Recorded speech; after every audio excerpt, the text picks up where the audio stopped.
На фоне поражений и неудач в Украине российские политики продолжают заниматься любимым делом. Ищут новых врагов и рассуждают о том, кого же из своих соседей России необходимо атаковать следующими после Украины. Вы знаете, что регулярно российские угрозы звучат в адрес Казахстана, в том числе и я постоянно делаю обзоры таких ситуаций, и эти скандальные поводы постоянно во всех новостях публикуются, но Казахстаном они решили не ограничиваться и теперь взялись угрожать еще и Азербайджану. На этот раз поводом для угроз послужили действия Азербайджана по восстановлению контроля над Нагорным Карабахом. Ну, то есть над территорией, которая с точки зрения международного права и является территорией Азербайджана.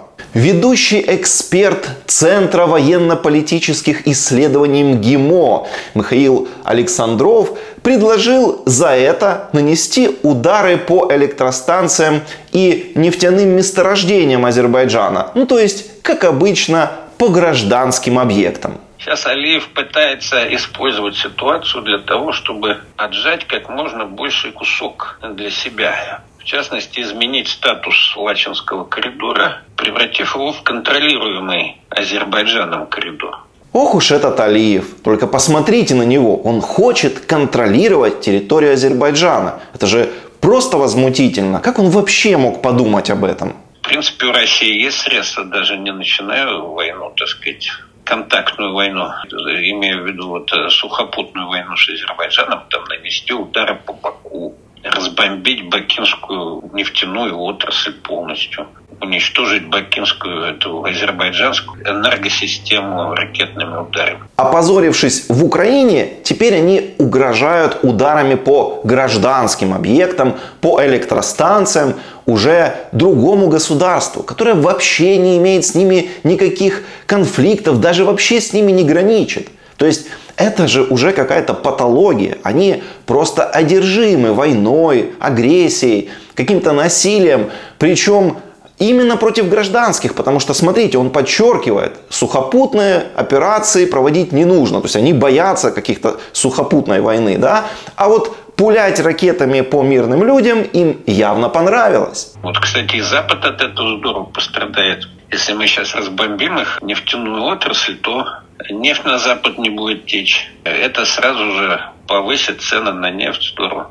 То есть они открыто предлагают бомбить соседнюю страну просто для того, чтобы повысить цены на нефть. Потому что, ну понимаете, из-за санкций их олигархи стали мало зарабатывать, надо их как-то поддержать, поэтому срочно понадобилась новая война. И вот смотрите, это же не конспирология, это не какая-то вражеская пропаганда. Они сами абсолютно открытым текстом озвучивают это в эфирах. Я так чувствую, Азербайджан прикрывается, он же с нами подписал декларацию о стратегическом союзничестве, как там она называется. Он к этому апеллирует, что а сам провоцирует наших миротворцев. Но ему надо дать понять, что мы, может, и не будем там воевать в Карабахе. Разбомбим всю энергосистему, нефтяную систему, и будет Азербайджан без нефти сидеть, без электричества. Ну вы поняли, это в дело идет знаменитая российская дипломатия. Наивный Азербайджан там подписывал с Россией какие-то документы, какие-то союзнические договоренности и рассчитывает, что Россия будет выполнять.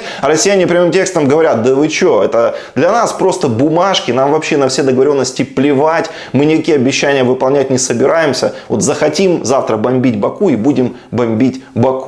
Просто невероятно. Опять оказалось, что подписанные с Россией договоренности ничего не стоят. Никогда такого не было. И вот опять, да. Ну, а если вот серьезно, без сарказма, то, что мы видим, это просто вот такое наглядное подтверждение и очень понятное подтверждение и объяснение, да, того, почему нет смысла не вести некие переговоры с Путиным и, в принципе, почему никто не хочет их вести. Ну, потому что вот примерно так любые договоренности и будут выполняться. Вот все это, вся эта ситуация, все эти заявления, это же наглядно вообще показывает, что дело не в Украине, не в каких-то тут националистах. Никто уже даже не говорит про какую-то там денацификацию, про защиту какого-то Донбасса. Это все просто какие-то отговорки. На самом деле вот эти российские шовинисты, российский режим, он просто одержим войной. Он реально просто ненавидит всех своих соседей. Это же четко просматривается. Не только нам угрожают. И Казахстан, Азербайджан. Они ненавидят абсолютно всех. Они представляют угрозу абсолютно для всех.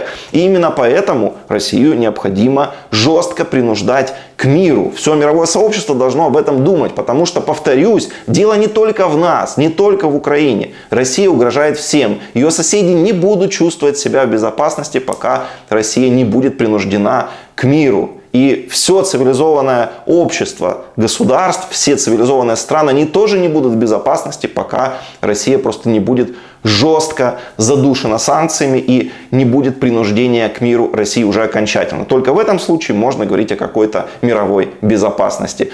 Поделитесь, пожалуйста, этим видео. Вот особенно очень бы хотелось, чтобы его посмотрели в Азербайджане, чтобы там это все увидели и знали, как к ним Россия на самом деле относится. И обязательно подпишитесь на канал. Это тоже очень важно.